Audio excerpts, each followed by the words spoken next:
Hello అక్క, good morning. ఎలా ఉన్నావు? చాలా సీరియస్గా ఉన్నాను. ఎందుకు? నిన్న బావగారు నిన్ను కోనేట్లో తోసినందుకా? కాదు, ఆ పల్లవిని అలా ఒంటరిగా గుళ్ళో వదిలేసి మీ పాటికి మీరు వెళ్ళిపోయినందుకు. వెళ్ళిపోక ఏం చేస్తామక్కా? కిరణ్ బిడ్డ పల్లవి కడుపులో పెరుగుతున్నప్పటికీ ఆ పల్లవిని మా ఇంట్లోకి తీసుకురాలేం కదా. తీసుకురావాలి కదా. ఆ ఇంటి వారసుడిని మోస్తున్న పల్లవిని అలా వదిలేసి రావడం తప్పు కాదా? నేను ఆ ఇంటికి వారసుడిని ఇవ్వలేకపోయాను. నువ్విస్తున్నావని ఆనందించేలోపే ఆ బిడ్డ దక్కకుండా పోయింది.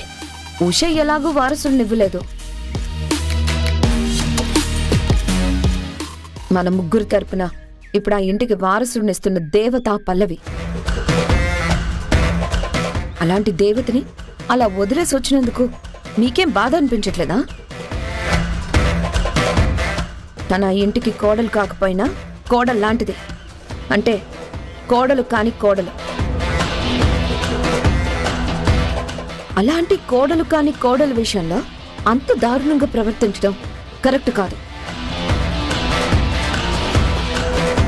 పైగా తనకి వెనక ముందు ఎవ్వరూ లేరు. అలాంటి మనిషిని సొంత మనిషిలాగా భావించి ఇంట్లో పెట్టుకోవాలి.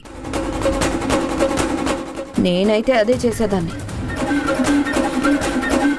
నువ్వేం చేస్తావో ఎలా చేస్తావో నాకు తెలీదు. పల్లవి మంచి చెడులు చూసుకోవాల్సిన బాధ్యత మీదే అన్న విషయం నువ్వు మీ అత్తగారికి చెప్పి ఆవిడ్ని ఒప్పించి విషయం ఉషకి చెప్పించి పల్లవికి న్యాయం జరిగేలాగా చూడు. అలాగే అక్క, నా ప్రయత్నం నేను చేస్తాను. ప్రయత్నం కాదు, కావాల్సింది ఫలితం. ఓకే? సరే అక్క, బాయ్. బాయ్.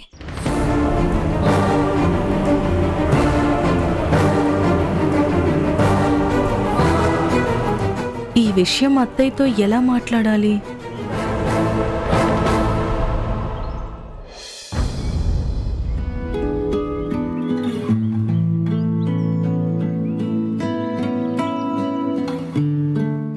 నా కడుపులో కదులుతున్న మీ బాబు తొందరగా బయటికి రావాలని, మిమ్మల్ని చూడాలని తొందరపడుతున్నట్టున్నాడు.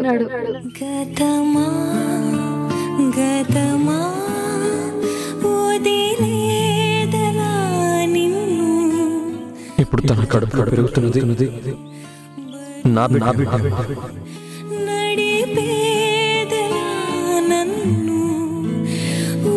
అలాంటి మనిషితో నీ భర్త మరో స్త్రీతో కాపురం చేసి బిడ్డని కంటున్నాడు.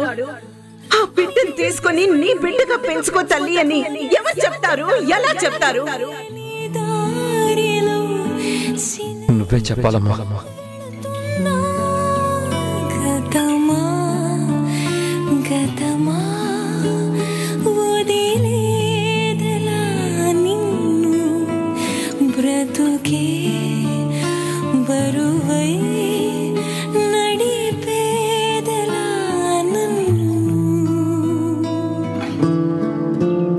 అత్తయ్య, టిఫిన్ తిందురుగాని రండి.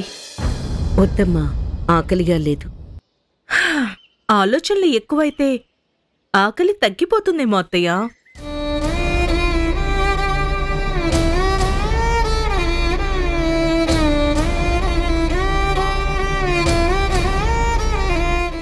ఇప్పుడు మీరు ఆలోచిస్తుంది పల్లవి గురించా, ఉషా గురించా?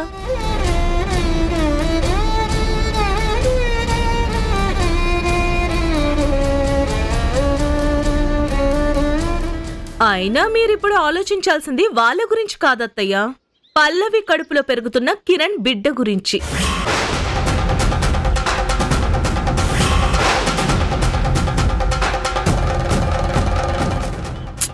ఎంతైనా ఆ బిడ్డ మన ఇంటి బిడ్డే కదా.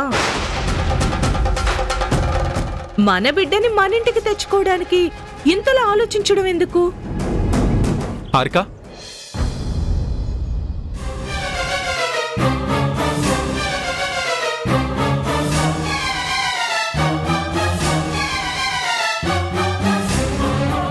ఏం మాట్లాడుతున్నావు హారిక?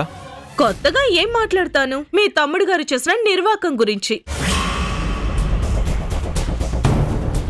ఆల్బమ్ షూటింగ్ అంటూ ఆ పల్లవితో కలిసి తిరిగాడు. చివరికి ఆ పల్లవిని తల్లిని చేశాడు.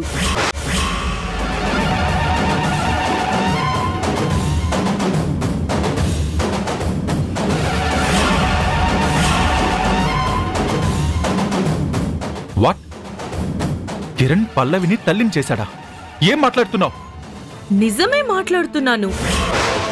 అప్పటికి ఆ పల్లవి మంచిది కాబట్టి ఈ విషయం మీడియా ముందు పెట్టకుండా, మన పరువు తీయకుండా, గుట్టు చప్పుడు కాకుండా నెట్టుకొస్తుంది.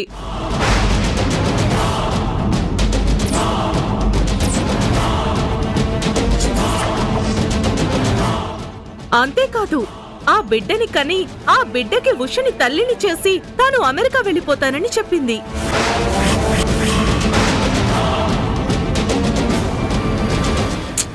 నిజంగా పల్లవి త్యాగమూర్తి.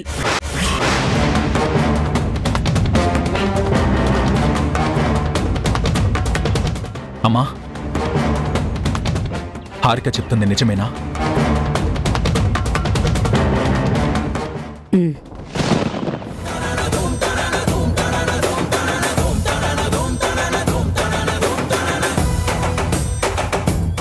వారసులు లేని మన ఇంటికి రెడీమేడ్ గా వారసుడు వస్తున్నప్పుడు వెంటనే ఉషకి విషయం చెప్పి ఆ బిడ్డని తీసుకోవడానికి తనని ఒప్పించాలి కానీ ఇలా ఆలోచిస్తూ తాత్సారం చేయడమేంటో నాకు అర్థం కావడం లేదు.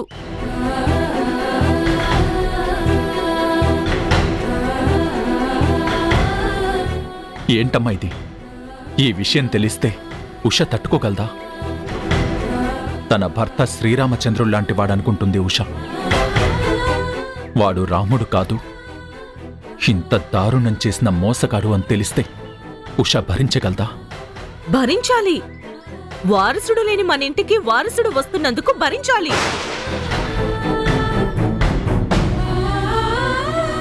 మేఘనాక్క కడుపులో బిడ్డని పోగొట్టుకుంది, నేను పోగొట్టుకున్నాను. ఉష అసలు పిల్లలు పుట్టే అవకాశమే లేని దురదృష్టవంతురాలు. అంతటి దురదృష్టవంతురాలు కాబట్టే ఇలాంటివి భరించాలి. భరించలేకపోతే తన దారి తను చూసుకుంటుంది.